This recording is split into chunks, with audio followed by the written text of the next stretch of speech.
स्फोटाने हादरलेली आहे आणि हा स्फोट झाल्यानंतर या ज्या गाडीमध्ये ज्या कारमध्ये स्फोट झाला तिथे आजूबाजूच्या अन्य 2 कार्सना सुद्धा आग लागलेली होती, त्यांनीही पेट घेतलेला होता।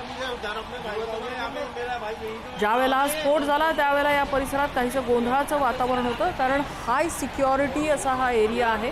पंतप्रधान नरेंद्र मोदी यांचं स्वातंत्र्य दिनाचं भाषण ज्या लाल किल्ल्यात होतं त्याच लाल किल्ल्याच्या गेट क्रमांक 1च्या बाहेर हा स्फोट झालेला आहे।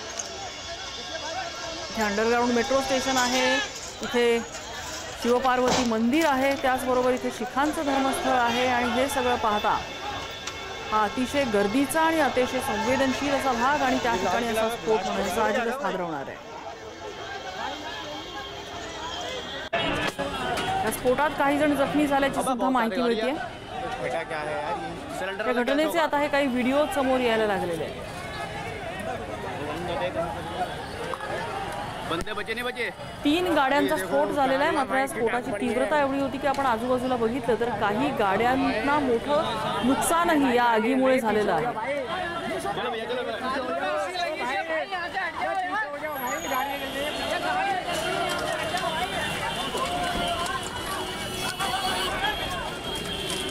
हा स्फोट नेमका कशामुळे झाला आहे, कुठल्या वेगळ्या केमिकल्समध्ये झालेला आहे की RDX सारखं काही घातपातासारखा इथे संशय आहे, याचा तपास सध्या पोलीस आणि इतर सुरक्षा यंत्रणांकडून केला जातो। मात्र संवेदनशील भागात झालेला स्फोट असल्यामुळे सुरक्षा यंत्रणा सुद्धा सध्या अलर्ट मोडवरती आलेल्या आहेत।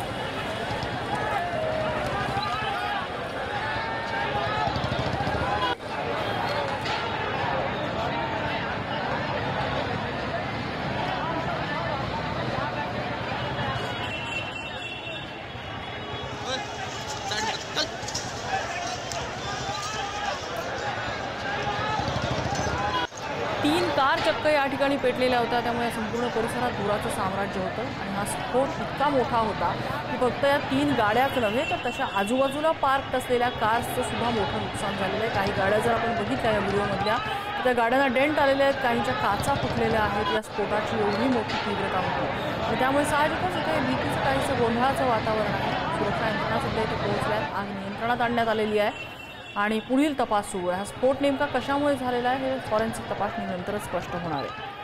मात्र इथे जर घातपाताची शक्यता असेल तर राजधानी दिल्लीसाठी ही अलर्टची गोष्ट आहे, केवळ राजधानीसाठी नव्हे तर देशातल्या सर्वच महत्त्वाच्या शहरांसाठी।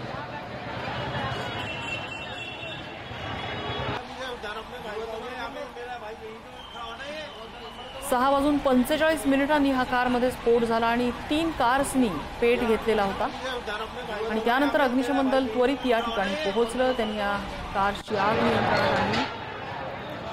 इथे काही जण या स्फोटामध्ये या आगीमुळे जखमी झाल्याची सुद्धा माहिती मिळते, मात्र आपल्याला आकडा कळू शकलेला नाहीये किती जणांना नुकसान झाले, किती जणांना या स्फोटामुळे दुखापत झालेली आहे। त्याचा काही वेळातच पोलिसांकडून आणि सुरक्षा दलांकडून अधिकृत स्टेटमेंट येईल आणि त्यानंतर इथली परिस्थिती नेमकी काय आहे ते आपल्याला स्पष्ट होईल। अबा बहुत सारे गाड़ियाँ, बेटा क्या है यार, ये सिलेंडर वाला गैस होगा। त्या कारमध्ये स्फोट झालेला, त्या कारचा अक्षरशः कशा पद्धतीने चुराडा झालेला आहे आपल्याला दृश्यांमध्ये दिसतंय। आजूबाजूच्या गाड्यांना सुद्धा धक्का पोहोचलेला आहे, त्यामुळे स्फोटाची तीव्रता नक्कीच जास्त आहे।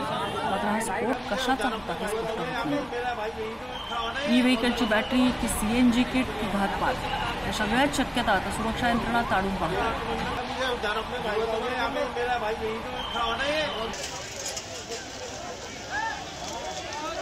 लाल किल्ला मेट्रो जवळ, जे भूमिगत मेट्रो स्टेशन आहे त्या लाल किल्ला मेट्रो स्टेशन जवळ ही आग लागलेली आहे।